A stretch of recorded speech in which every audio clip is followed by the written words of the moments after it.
दिल्ली शराब नीति केस में सीबीआई की गिरफ्त में मनीष सिसोदिया की जमानत पर सुनवाई अब 21 मार्च को दोपहर 2 बजे होगी। वहीं इस मामले में प्रवर्तन निदेशालय यानी ईडी भी जांच करने में जुट गई है। ईडी ने दिल्ली के राउज एवेन्यू कोर्ट में सिसोदिया से पूछताछ के लिए 10 दिन की रिमांड मांगी थी। हालांकि कोर्ट ने मनीष सिसोदिया को 7 दिन के लिए ईडी की रिमांड पर भेज दिया है। आपको बता दें कि ईडी बीते कई दिनों से लगातार जेल में जाकर पूछताछ कर रही थी और उसके बाद उसे गिरफ्तार कर लिया गया था। ईडी ने अपनी दलील में बताया है कि वैसे तो शराब नीति का यह फैसला ग्रुप ऑफ मिनिस्टर्स का बताया गया है, लेकिन हकीकत यह है कि एक आदमी के अलावा इसकी जानकारी किसी और को नहीं थी।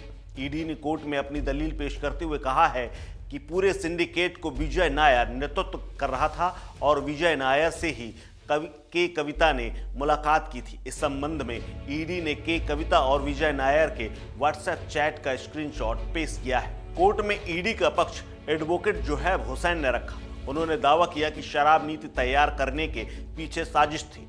इसके नियम बदलकर कुछ खास लोगों को 6% से बढ़ाकर 12% तक लाभ पहुंचाया गया। सिसोदिया ने इससे जुड़े सभी डिजिटल सबूत मिटा दिए थे। ईडी ने यह भी कहा है कि शराब नीति केस में 7 और लोगों को नोटिस भेजा है ताकि वो सिसोदिया को आमने सामने बैठाकर उनसे पूछताछ कर सके। सिसोदिया के वकील ने इस पर दलीलें दी। सिसोदिया के वकील ने दयानंद कृष्णन ने कहा कि ईडी कह रहा है कि ये पॉलिसी गलत है।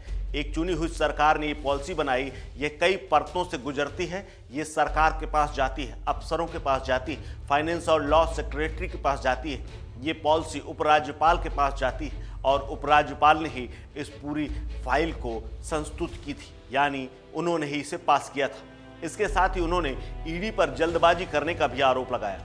उन्होंने कहा कि ऐसे अनेकों उदाहरण हैं। उन्होंने कहा कि शराब नीति उपराज्यपाल के पास गई, यानी एलजी जो कि केंद्र सरकार है। उन्होंने 3 बातें पूछी थी, लेकिन इनमें से एक भी प्रॉफिट मार्जिन और एलिजिबिलिटी से जुड़ी हुई नहीं थी। ईडी के बारे में जल्दबाजी की बात करते हुए कहा कि मैं जल्दबाजी में ऐसे बहुत सारे उदाहरण दे सकता हूं। नोटबंदी की गई और इसे सुप्रीम कोर्ट ने भी असंवैधानिक करार दिया।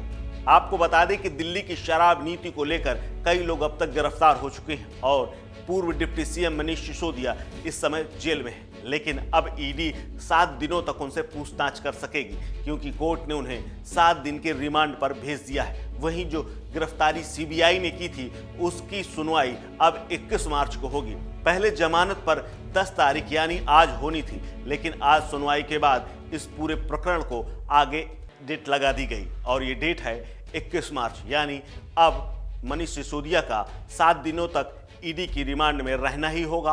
वहीं सीबीआई की गिरफ्तारी में भेजी गई न्यायिक हिरासत 21 मार्च तक चलेगी, जिसके बाद सुनवाई में पता चलेगा कि आगे मनीष सिसोदिया का क्या होता है। फिलहाल ईडी उनसे पूछताछ करेगी और उनसे कुछ राज जरूर उगलाएगी। इस खबर में फिलहाल इतना ही। अपडेट्स के लिए बने रहिए वन इंडिया हिंदी के साथ। नमस्कार।